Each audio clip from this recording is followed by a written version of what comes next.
Oh, I'm going to start. So I'm going to start by saying good morning, good afternoon, and good evening. There are over 45 countries have registered to attend the 2 sessions of Access Labs today. So we're excited to have everyone from all over the globe. Open Athens is very much a global business, so it's great to have participation for everybody in the different countries. I'm going to start with a little bit of housekeeping. So if I move on to the next slide, just to let everybody know, we will be recording the sessions. So if there's anything you'd like to go back and check, you'll be able to do so. I thank you for everybody who said hello in the chat. Do use the chat, and we also have questions. Those questions will be moderated, but if you have a question for the speakers at any point, you can post those in the Q&A box, and those will be answered. And some thank yous as well. I'd just like to say thank you to our key sponsor, Technology from Sage. I was at an event very recently where the guys from Technology from Sage gave an excellent presentation about a study they'd carried out into librarians' skills and an assessment of those skills. They do great work, and we're delighted that we are able to work with them on Access Lab. And also thank you to everybody who's been involved in putting together the program. It's a global endeavor. Again, there are people from different countries who've participated, and I think what we've got today is a really great array of insight and information from people, specialists and experts in the field. So thank you for everybody who's been involved in putting this program together. I'm going to start very briefly, just giving you some context around Open Athens' parent company. Open Athens is part of an organization called JISC. We're based in the UK, and our mission is we very much believe that education can change lives and that technology can change and improve education. And that's kind of our mission. That's what we look to do every day that we come to work, if you like. We want JISC to be a world leader in technology for education, research, and innovation. And Open Athens is very much part of that. Just to give you a little bit of context around Open Athens, we talk about the work that we do with libraries. We talk about the work that we do with publishers and how we build that network of trust that enables librarians and publishers to work together. That's the role of Open Athens. We're not just in academia, we cover an array of different markets and sectors. So if you go to the next slide, we talk about working in education, medicine, government, science and technology, and also the arts and humanities. That need to access digital resources is universal, and we certainly see that in lots of different sectors and lots of different countries. Very briefly on our strategy, we talk about removing barriers to knowledge. Wherever you're working from, whatever you do in the world, we try and facilitate that access to the content that can help learners and researchers improve what they do day in and day out. If you go to the next slide, we have a global community. There's a listserv, and these are some of the questions that we get posted in the listserv every day. And I love this community because I can finish the day in the UK, and someone might have put a question such as, how do I get the word out to the faculty about Open Athens? And when you come into work the next day, there will be a thread with ideas and insight and hints and tips about how to actually use Open Athens as effective as possible. So the community today is working really, really well. But the point of the Access Lab sessions, if you go to my final slide, the point of the Access Lab sessions is about looking to the future. And while we look to the future, I'm delighted to introduce everybody to Bella from the Singapore Management University. And Bella's going to tell us a little bit about her work with AI. So Bella, over to you. Thank you, John. I hope you can hear me okay. Let me share my screen. Okay. All right, hopefully you can see that. Yes, thanks, Bella. Okay, Yeah, thank you so much, Sean, for the introduction. So, hello everyone. Very excited to meet all of you today. I'm very honored to be here, and I would like to thank Open Access, the organizer of Open Essence, for the invitation to Access Lab 2024. So today I'm going to present a few examples and attempts on our part here in SMU to make ourselves a worthy partner in this era of AI enhanced research and education. So I suppose I shall start with a brief introduction about myself and SMU, just kind of set the context. So I'm Data Services Librarian in SMU, and what you see here is my office, AIinLibrary. So to describe what I do in one sentence, my role is to support and enable computational methods of data analysis in academic research to meet teaching, research, and learning needs of SMU community. Some quick facts about SMU. So we are a relatively young university offering degrees primarily in business and social sciences. We have about 13,000 students. This includes undergraduates and graduate students. We have about 400 faculties across 33 different nationalities, and for the library, we have about 38 library staff. This includes the librarian and the non-librarian. Right, so straight away diving to the topic. So as you all know, everything kind of changed when ChatGPT was sort of released to the world back in December 2022. So I believe it only gained popularity and went viral in January, February the following year in 2023. And I don't know about you guys, but I recall feeling in awe when I used it for the first time and thought, okay, things will never be the same again after this. In a sense, it fundamentally changed the way we discover and interact with information. So like if we used to do search by putting in keywords and phrases, at least in academic context, we don't have to do that anymore. We can just kind of like put our prompt or articulate what we want in natural language, and the AI will be able to like kind of get that. And we don't even have to sort of read an entire paper to get the insights. So we can get the AI to summarize the paper or several papers for us, which kind of in theory would make literature review more efficient in theory. And with with how fast it progresses, there are many new AI enhanced tools nowadays that offer unprecedented capabilities and augmenting various research and discovery tasks. So some of these examples here that I put may be some of the tools that you have heard before, like Elicit, Perplexity, Research Rabbit, SI, Consensus, etc. Right, so so what you see on the screen here is some of the implications that I think will affect academic libraries in particular, but I don't think I have to elaborate further on the implications for academic libraries, I think, because there have been a lot of discussions about that. And I believe a lot of us here understand or even seen or experienced firsthand some of the things that you see on the screen here. So instead, allow me to show some examples on our attempts to address these implications. So one of the implications that I kind of put earlier on the slide was that the need for us to upskill ourselves to kind of hold on to our reputation or even elevate our reputation as a key partner in research and education. So one of the ways we do this in SMU is through Research Radar, our bi-monthly newsletter series that aims to keep our researchers, faculty, and postgraduates informed about relevant developments in the library and scholarly world. What you see on the screen here is some of the articles that we have written. So it's kind of like a team effort, not only me, my colleagues as well. The idea here is quite straightforward.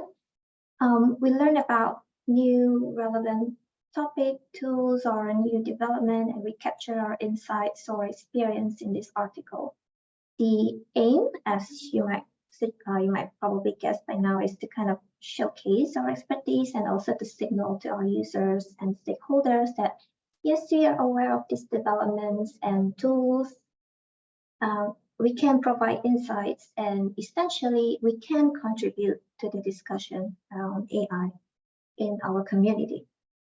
Of course, traditional paper publication remains an option, but it can be resource and time consuming in a way, because you have to go through the steps, hurdles to publish papers, right? So research radar is a quicker alternative to that. Honestly, it has been working out great for us. We have been getting quite interesting inquiries from faculty and postgraduate students through Research Radar, which in turn help us with ideas and topics for future articles. So it's, in a way, it's quite a valuable platform for user engagement as well.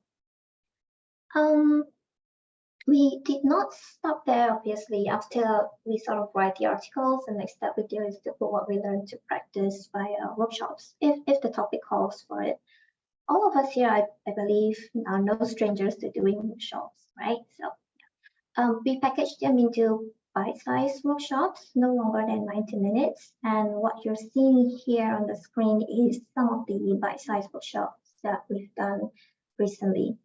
So like, for example, for myself, I lead the sessions on coding for research workshops in Python and R, while my colleagues Dumping and Brian are doing one in Atlas TI, because they're kind of exploring the AI coding features of it. And my colleague Aaron did one on AI-powered search tools, which was very, very popular and always well-attended. So these workshops have been a great way for us to do a bit of user research and engagement as well.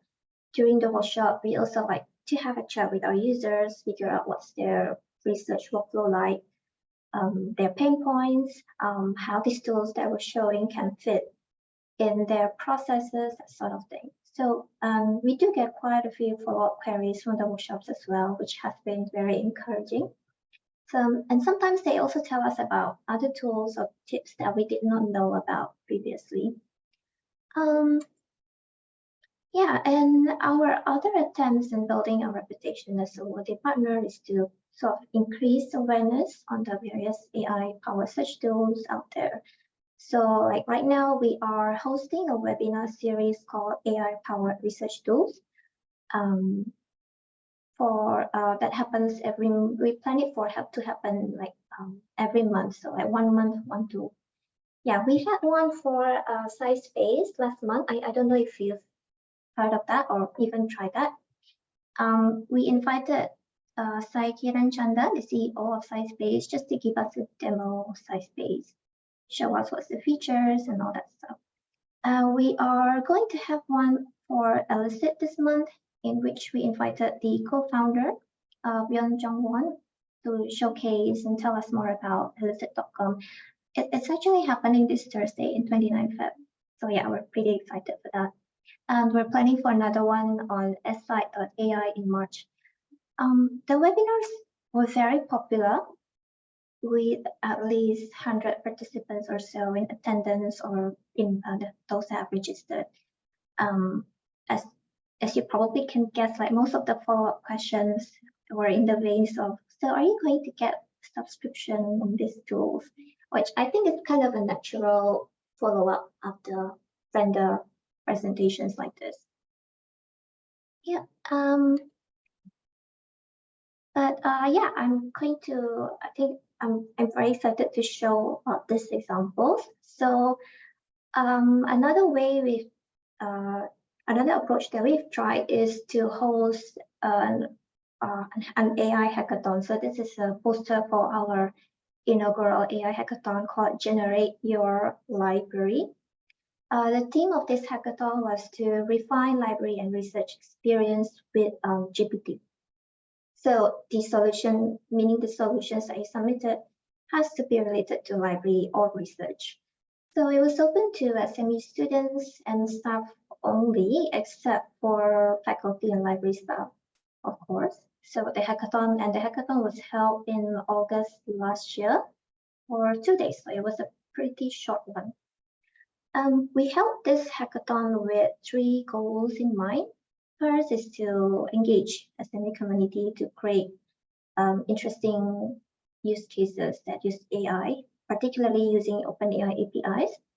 To connect, the second is to connect AI and data enthusiasts in SMU with experts and fellow learners as well.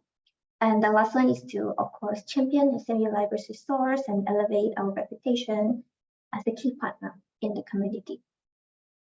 So for this, we are also sponsoring the API access, worth USD $50 for each team. We had about 20 teams registered. This was back in the day when access to OpenAI APIs, the GPT-4 model, was something that you could only get if you managed to get through the waitlist, which we did, fortunately. So this was during the early days of ChatGPT. We started planning this in April, I believe, so about 2 months after ChatGPT went viral. And the URL in the hackathon website is available on the screen if you'd like to check that out. And yeah, so this is kind of like the overview of the hackathon. You can see that we gave quite a few scaffoldings to the participants here, quite a few workshops and all that.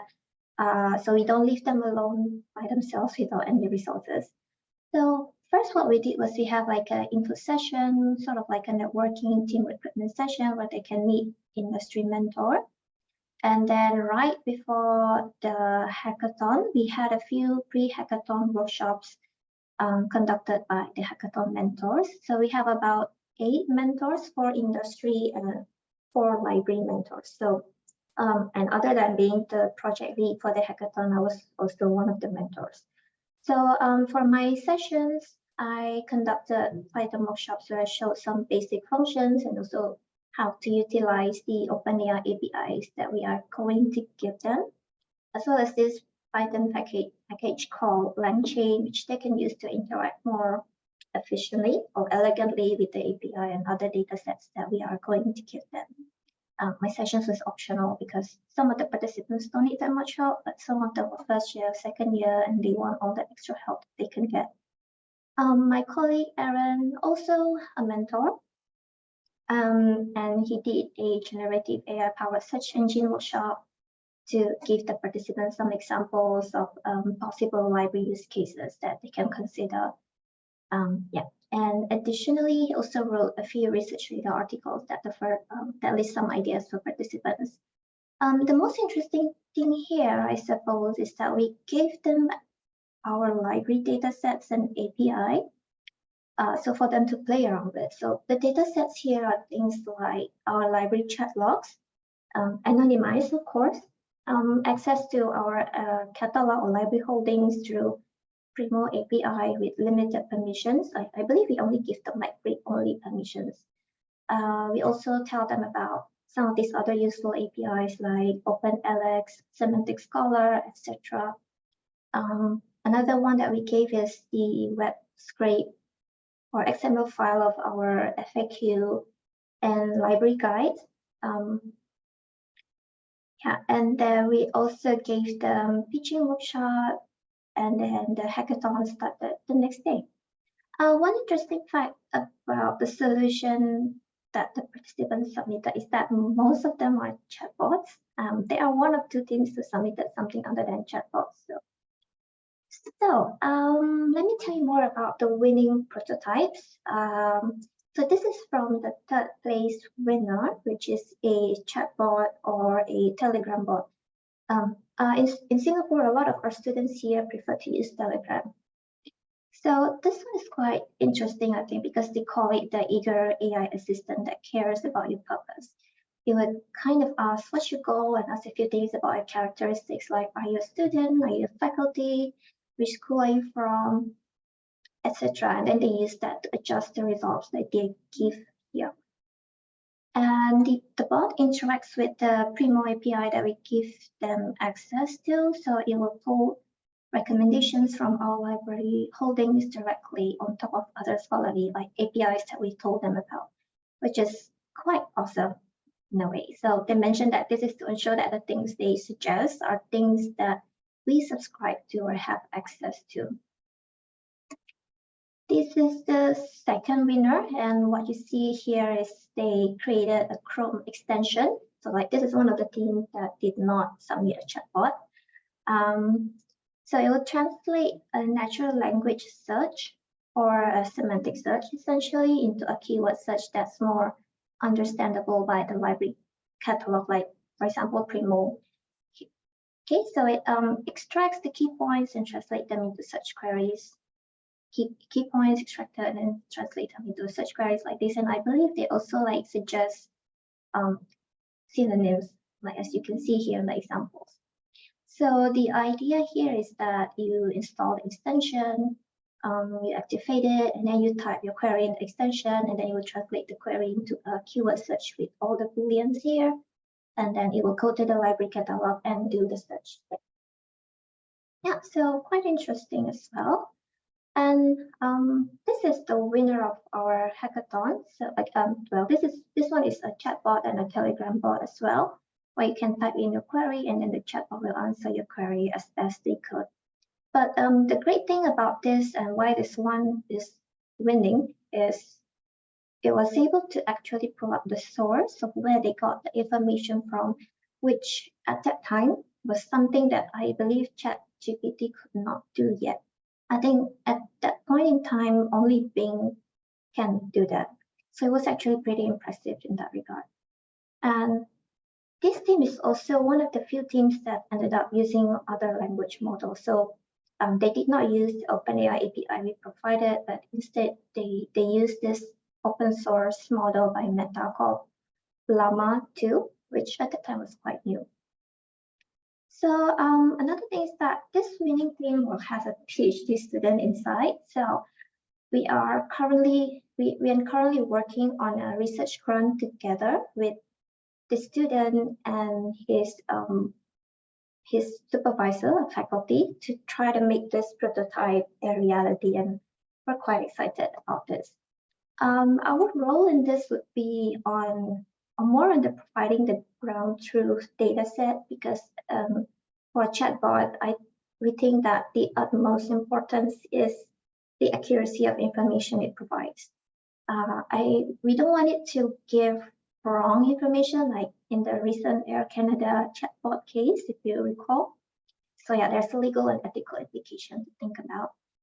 We are still at the early stages of this project, so we'll see how it goes. And there's a lot of aspects that needs to be considered as well. And the questions that we ask ourselves at the end of the hackathon was, so did the hackathon achieve its objectives? I would say I believe it did. The hackathon was completely new to us, something that we never did before, but on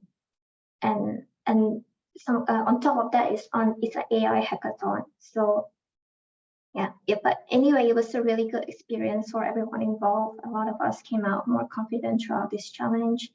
And one of the most memorable feedback that I got from one of the students is that this was their first ever hackathon, and although they didn't win, the whole experience has given them courage about and confidence to the point that they actually signed up for another hackathon not long after this. So yeah, that was pretty encouraging. All right, let me see. Yep, so I've shown you a few examples. Then that means I'm kind of nearing the end of my presentation, and I just wanted to share a few things that I've learned here, also what's next after. Another thing is that you might be wondering, are you going to have another hackathon? The answer to that is yes. We are planning to have another one hackathon next year, not this year, it's 2025. And we may include other aspects of our use of AI as the theme. So our students produce exciting and impressive prototypes, and that makes us very hyped about what other things can they do if we give them different teams. What if we give them different data sets, or maybe a different kind of challenge.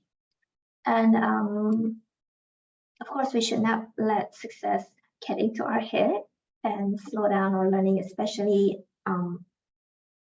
in this era of AI where things are progressing at unprecedented speed.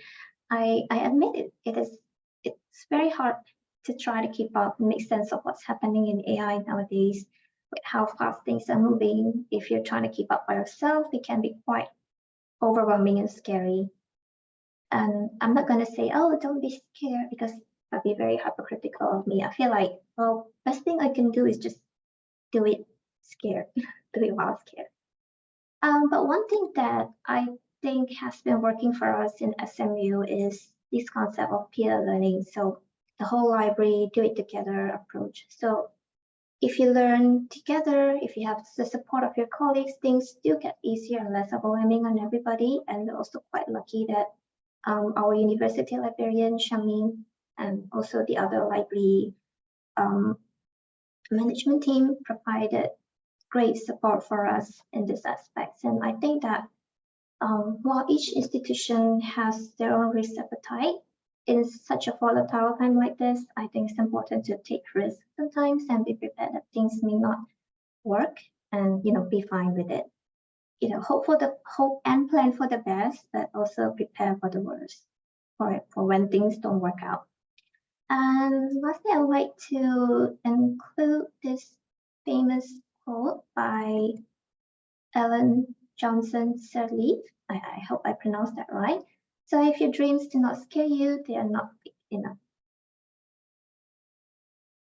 So yes, so that's all I have. Thank you so much for your kind attention. I hope it was insightful and hopefully inspires you to start exciting new projects after this.